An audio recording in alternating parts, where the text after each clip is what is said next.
Advocates está projeto que nós iniciamos 4 anos passados, 2020, de pandemia, no momento que nós não tínhamos nenhum recurso para recaudar fundo como clube de Kiwanis.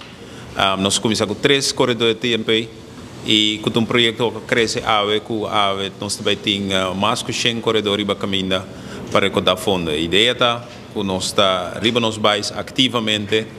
Nós também corre ronda ruba e assim basar riba sponsors que sponsor cada corredor nós está recordar fundo para nos por ajuda emocional de rua. 2 anos consecutivos, nós é main sponsor para o evento aqui de Right for Kids.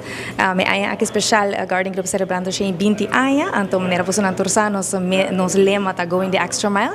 Dus nós trabalha extra mile também junto com o Kiwanis Club of Palm Beach para assim essa aqui possível Right for Kids e assim contribuir na comunidade, então na emocional de necessidade. Meta tá para Right for Kids nós está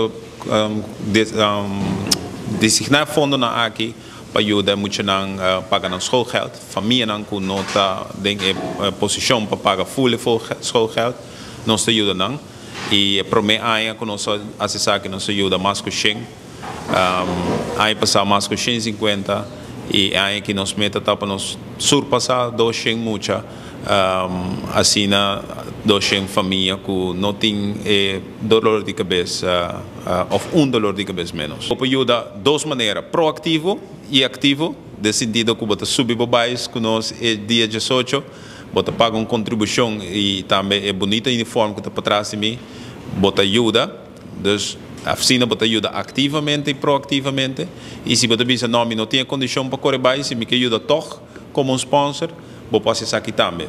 Por 2 maneiras, você pode ir para nosso Facebook page, Kiwanis Club of Palm Beach, ou qualquer membro para contato, você tem link, você registrar, seja como sponsor ou como corredor sponsor. Então, assim você contribui na causa para você ajudar, obviamente.